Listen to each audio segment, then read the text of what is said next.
Hi, how are you? Welcome to the Etiquette and Protocol channel. I'm Juliana, and today we're going to talk a little more about 5 etiquette mistakes that sometimes you don't even realize you're making, that you're getting wrong.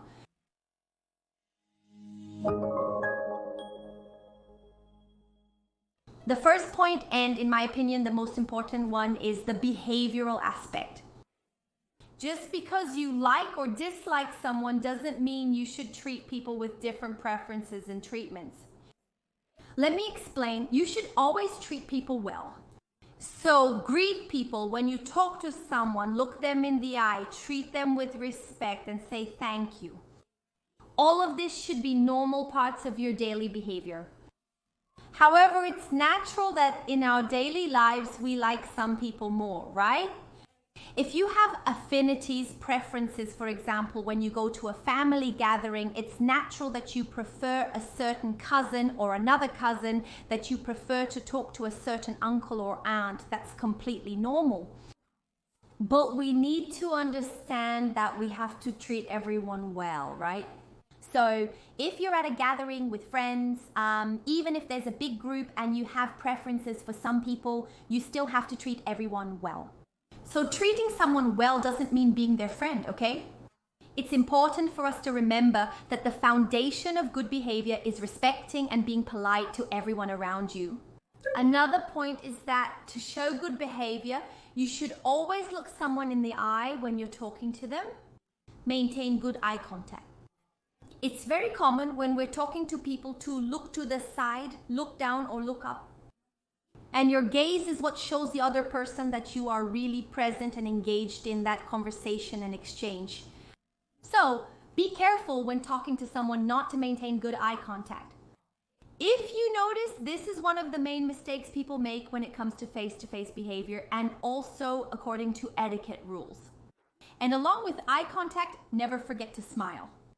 A genuine smile made with real facial expressions that show you're present is the gateway for you to show yourself in that communication, living that moment with people. So whenever you enter a place, pay attention to your smile. When you greet people, remember to smile. Even when we're in a situation where we can't make eye contact to greet someone, keeping a smile is already a very expressive way to show your reactions, to embrace the person even with just a gesture. And to wrap up the crucial points of behavior, there's also the matter of listening. We have a lot of difficulty listening to others. Whenever we talk to someone, we want to speak more than the other person, competing to always be the one talking, and we forget that communication is made up of 2 parts. There will be times when you will talk, you will speak with people, but there will also be times when you need to listen. Putting the other person in a position of importance, making them feel like they are important to you, is essential for building a good relationship. And when you listen to someone, listen with attention, with eye contact, with a smile to what the other person has to say. It will certainly show a lot about who you are, and the person will feel very happy with your company.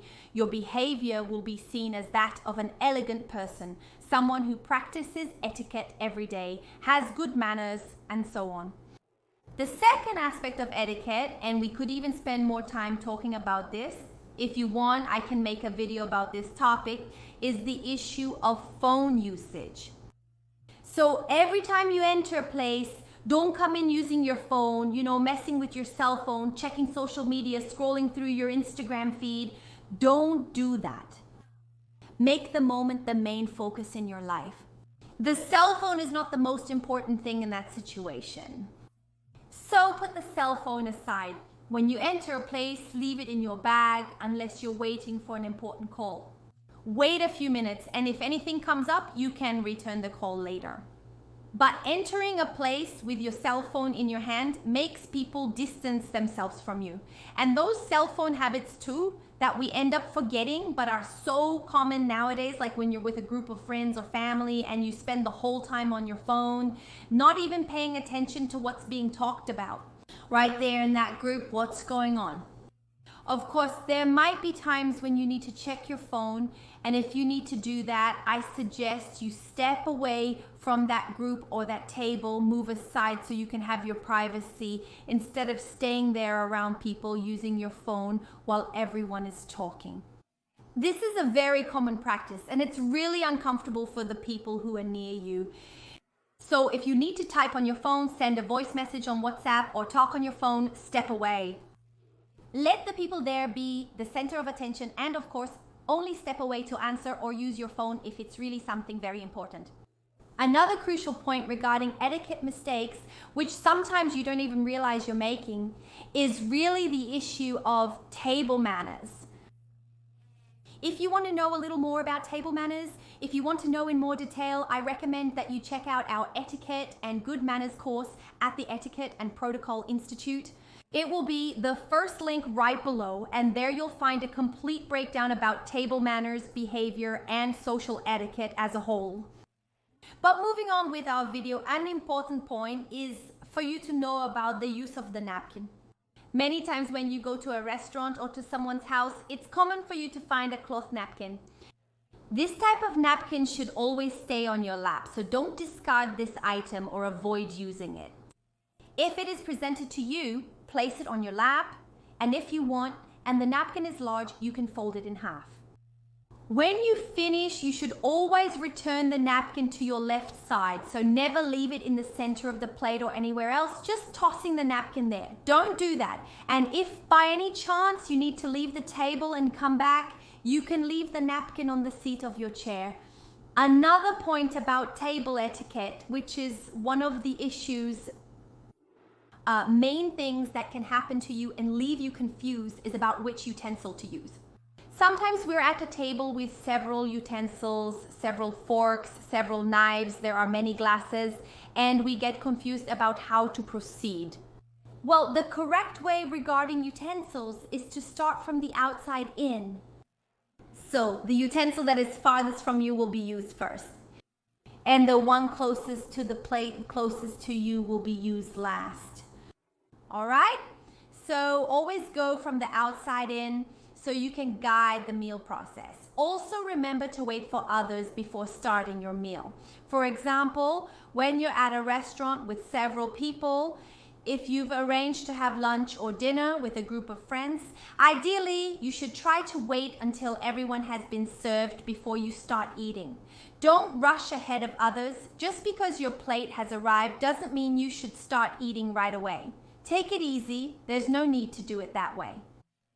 If you're at someone's house or even in a situation at a restaurant where you've been invited and there's a host, someone who invited you, you should always wait for the host to start the meal, okay? Another fundamental point is the issue of being late, which might seem like a very simple thing, Juliana, but does everyone arrive on time? No, we know that's not really the case. So whenever you have a work meeting or a social gathering, pay attention to the agreed time, the time that was sent in the invitation, the time you received as the start time of the event, so you can arrive there at least 15 minutes after the scheduled time. Why? Because usually the first few minutes, the first hour of the event is the time for connecting, it's the time for networking, it's the time for exchanges, especially in social settings. If it's a party or a professional event, it's the same thing. If you arrive very late, you miss that moment to socialize with other people, to network, to talk. And that ends up leaving you not exactly out, not on the sidelines, but you miss a very interesting and positive opportunity to connect with other people, to establish new relationships. And in life, more and more, we see that we need other people to live, right? I think in recent years, we've seen that it's hard to be alone. It's hard to have this social distancing. So whenever you have the chance to be in contact with others, make it a priority, be on time. If you happen to be very late, let them know. If it's a professional event, let them know. If it's a social event as well, let them know, because sometimes people might be waiting for you there. And if you already let them know that you'll be late, people will go ahead with the event or the meeting without you. And when you get there, you join in. If you don't let people know, everyone ends up kind of upset with you. You might be labeled as selfish, as someone who doesn't think about others, who doesn't plan ahead. So to avoid that kind of impression, you can let them know. Every time you don't want to be seen that way, the more honest and sincere you are with people, it will definitely make it easier for you to handle things according to good manners and etiquette, showing respect and consideration for others. And another point where many people make mistakes is the matter of purse etiquette. We have a very complete video here on the channel. I think it's hard for you to find such a thorough video about purse etiquette here on YouTube, which I'll leave at the end of this video for you to watch. But every time you use your purse, pay attention to how you handle this process. It could also be a backpack, briefcase, or similar item. Ideally, you should always hold it on your left side, because if you need to maintain any kind of touch communication with those people, it's best to use your right hand for greetings, okay? Of course, if you have a cold, if you're not feeling well, or in a context like we've experienced in recent years with the pandemic, it's best not to do greetings that involve touch.